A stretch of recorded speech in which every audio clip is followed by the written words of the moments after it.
Жұма ве күн шерифлеріңіз қайырлы olsun. Бүгін октябрьнің 7-сі ве Қырым ишғалінің 953 күні. Эфирде заман. Қырымда яны саяси репрессиялар далғасы башланды, иллеріде репрессиялар тек артажақтыр. Бөле фікірні инсан ақлары бойынша Қырым контакт ақымның координаторы Абдурешит Джипаров білдірді.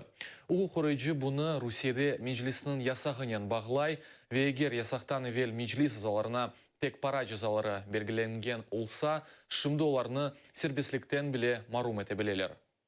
Ответственность административная была, потому что это было до 29 сентября. А дальше это в общем-то, вещи будут рассматриваться уже в плоскости Уголовного кодекса уголовного. Ну и теперь 10 человек уже привлечены к ответственности. Вот вчера уже был обыск у Кадырова, Сулеймана, Феодосии.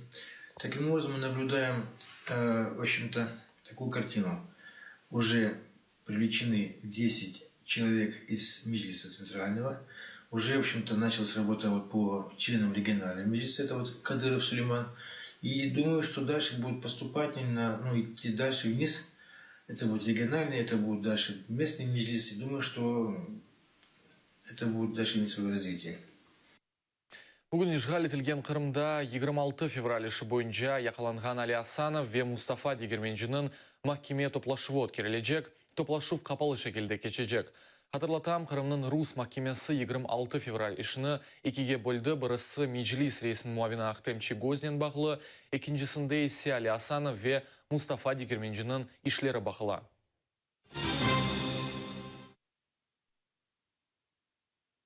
Ишғал етілген Қырымда ФСБ хадимлері алушталы твоя газета нешірінің муареріні ве ерлі депутатыны яқаладылар.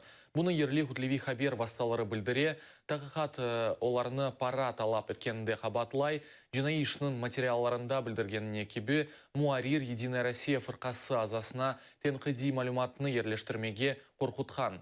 Она тесер етмек үшін о алушта шейер шурасының депутатыны желп еткен. Малюматны дерчетмекичун муарир 150 бин рубле пара сорады, яхаланув пара берілген вақытта өткерілгендір. Твоя газета сайтында октябрьнің 3-ден берлі яны малюмат йоқ. Муарир эки айға апыс етілді. Вот в руках у меня печатный агитационный материал кандидата от Единой России, вице-спикера Госсовета Крыма Андрея Козенко. Под данный печатный агитационный материал под громким названием «Голос Крыма в Госдуме» будет звучать настойчиво и громко. Вот у меня возникает сразу же вопрос. А до этого «Голос Крыма» что, не был слышен в Госдуме? Или после того, как в 2014 году его присоединили и забыли?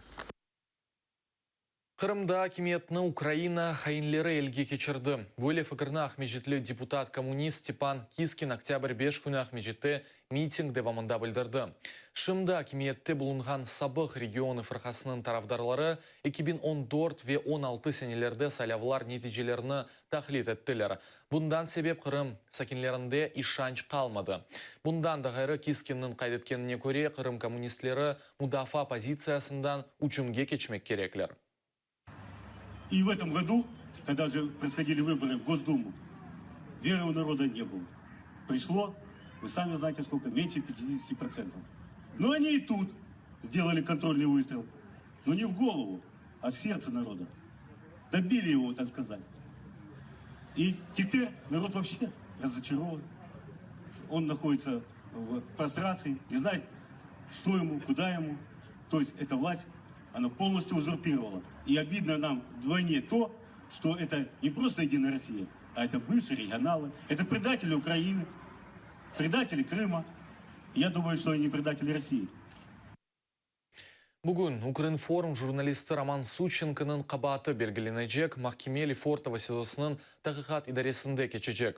Сученкінің адвокаты Марк Фейгин давай шері қапалы шекілінде кечежегі ақында білдіргендір. Адвокат Сученко апыс түлівіне шекет етіп, бұл меселе Москва шер махкемесінде ноябрьнын біріне қадар көзетілежек. Хатırlatмақ керек ки ФСБ хадимлері сентябрьнын 30-ында Украина журналистіні Москвада яқалап Украина истихбарат хадимы деп илян еткенділер. Сущенко Русия силалы құверлерінің фаалеті ақында малюматларыны топлай екен денілді. Она қаршы жасуслық маддесі бойынша жинай иш açılды.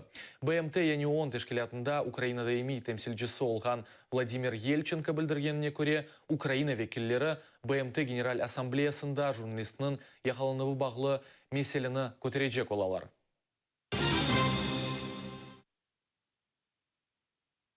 Эпидемиологлар тенбейлелер Украинада грипп ве ОРВИ хасталықлар мевсімі башланды. Екімлерінің тақмиллеріне көре мевсім кележек сенесінің майыс ортасына қадар девам етежек, хасталанғанларының сайысы декабрь ортасында артмаға башлайжақ.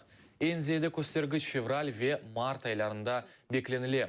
Ләкин шымды Украинада ОРВИ ве грипп хасталықларынан бағлы вазиет стабильдір.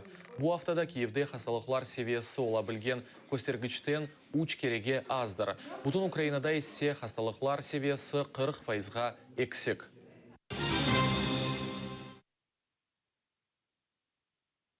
Қырым-татар халқының лидері Мустафа Джемилев Андрей Сахаров адына премияның мукефатландыруына намзетлер жедвеліне кірді. Джемилевнің намзетіні Авропа парламентінің милли фырқасы қол тұтты. Джемилевден ғайры мукефатқа Түркия, Қытай ве яқын шарқтан ұқу қорыжылар ось намзетлеріні көстерді.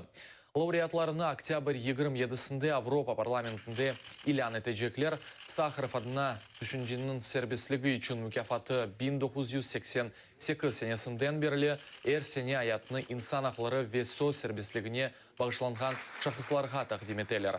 Лауреатлар арасында Нельсон Манделла, Биаз Руселі журналистлер ассоциациясы, сынырсыз мұхбирлер ве Руселі мемориал ұқу қорыжы жемиеті бар.